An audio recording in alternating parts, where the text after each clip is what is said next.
Türkmenistanda koronavirusun delta görnüşünün giňden ýaýramagy bilen virus uýurgyanlaryň we ondan hilak bolýanlaryň sany artýar. Covid-19-uň ýeke ýagdaýyny hem resmi taýdan hasaba almadyk Türkmenistanda keselhanalar, hatda tutuş owullar hem karantina ýapylýar. Hastahanalar syrkawlaryň akymyna dözülip bilmän ýasaglary geçirgelerde ýerleşdirýärler. Emma köp halatlarda olary kabul etmekden ýüzürýärler. Bu ağırlykda lewapda käbir gaz edarlary diňe vaksina tanjymyny etdiren işgärleriň işe göýüriljekdigini duýdurýarlar. Aşgabat başagaýlykda ähli keselhanalar syrkawlardan doly, ölýänler hem köp. Ähli ýaşly adamlar sol tanda ozal vaksina tanjymyny urduranlar hem keselleýärler. 30-njy mikroraýonda syrkawlar has köp. Virus juda agyr geçýär, köpleri dem gysma döreýär. Keselhanalar nähoşlary kabul etmeýärler. Gidin öýüňizde bejergi alyň diýip göýberýärler. Ozalky Gyzylhaç keselhanasynda hastalary geçirgelerde ýerleşdirýärler. Lukmanlaryň özleri hem juda aljyraňy ýagdaýda diýip Aşgabatly ýaşaýjylaryň biri 19 awgustda habarçymyza paýtagtdaky ýagdaýlary gürrüň berdi. Habarçymyza Aşgabatda soňky günleriň dowamında virus bilen bagly birnäçe ölüm ýagdaýyny hem tasdiklatmagy başardy.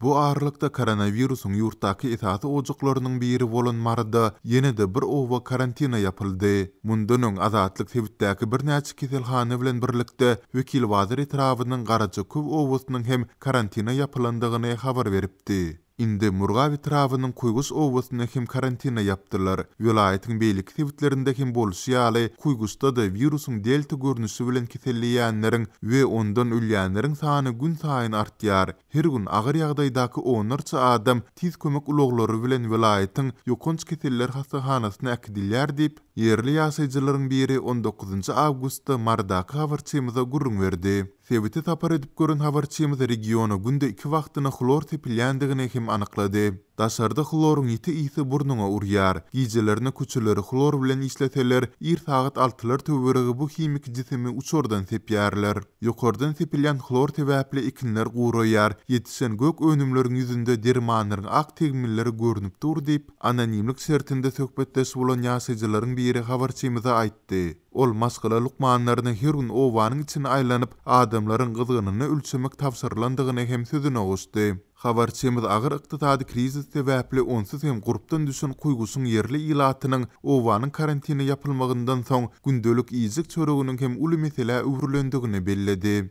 Döwlet dukanlaryna degişdirlikde ardan satylýan haritlaryň getirilmegi besedildi. Un paýoklary hem berilmeýär.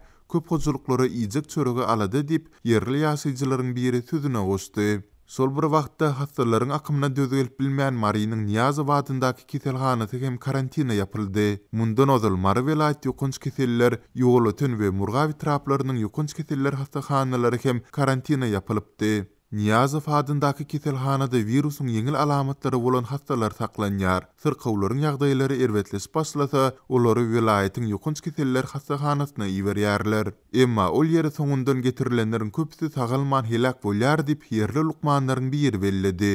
Sol bir wagtda Lewap welaýatynyň Tamindepidäki gaz zawodunda 5 işgärden koronavirus ýüze çykarlandan soň ýol başçylary wagty bilen Novotax meninde geljek işgärleriň hukmany vaksina tanjymyny urdurmalydyklaryny, bolmasa olaryň dähmet ýerlerine göýürilmejekdiklerini duýdurýarlar. 15 awgustda wagty bilen gelen vaksina etdirmedik işgärleriň birnäçe toparyny ýyzyna ýolladylar. Munyň ýyzy bilen işgärler destini tanjym etdirmek üçin saglyk öýlerine ýüz tutdylar. Emma vaksinanyň diňe raýatyň hasaba alınan sebitindäki keselhanada urulýandygy, köp ýerlerde vaksinanyň ýoklugy sebäpli işgärleriň aglawysy destini tanjym etdirip bilmeýärler diýip Lewawyň däne etrawynyň ýaşaýjysy 19 awgustda habarçymyza gürrüň berdi. Ol munyň korrupsiýa amallaryna hem ýol açýandygyny sözüne goşdy. Däne we niýetlenen vaksinalaryň ählisi farawa iwerildi. Meniň ýaşan sebitimiň saglyk öýlerinde häzir vaksinanyň ýokdugyny aýdarlar. Faraply işgärleriň hem sanynyň köplügi sebäpli olara hem vaksina yetmeýär. Sol sebäpli Türkmen awady gatnap, sol ýeriň saglyk merkezlerinde 300 manat para berip vaksina urdurýar. Bolmasa lukmanlar tanjym etmekden ýüzürýärler diýip gaz pudugynyň işgäri belledi. Bu ağırlykda Lewapda koronavirus çäklendirmeleriniň fonunda ýurduň beýleki künjeklerindäki esasan hem Aşgabatdaky ýokary hujaýlaryna kabul edilen talipler okumaly sebitlerine äkidilip başlandy. Türkmen awadyň 4-nji we 2-nji saglyk öýlerinde talipleriň testlerinden maglumatlaryny alyp 70 tagadyň dowamında Degisli Uniwersitetden gelen jogapkar işgäriň garamagynda ýörüýte awtobus bilen Aşgabatda aşyrýarlar. Olar paýtagta baranda hem bir hepde töweregi karantinde saklanar. Goloýda Marynyň Energetik institutyna kabul edilen talipler hem akdildi diýip yerli bilim işgärleriniň biri habarçymyza gurrun berdi. Azatlyk ýokarda beýan edilenler barada Saglygy saklaýyş we Derman Senaty ministrliginden, döwlet aratyjylyk we keselleriň ýaýramagyna garşy görüşmek gullugundan, şeýle-de Degisli tebitleriň häkimliklerinden goşmaça maglumat alyp bilmedi. Türkmen häkimetleri öz herketçäklerinde COVID-19-yň ýokdugyny tekrarlap, ýurtda koronavirus bilen keselleýänleriň we ölýänleriň köpelýänligi, keselhanalaryň, hatda tutuş tebitleriň hem karantina ýapylýandygy barada Azatlykda we garaşsyz nesirlerinde çykýan maglumatlary kommentirlemeýärler.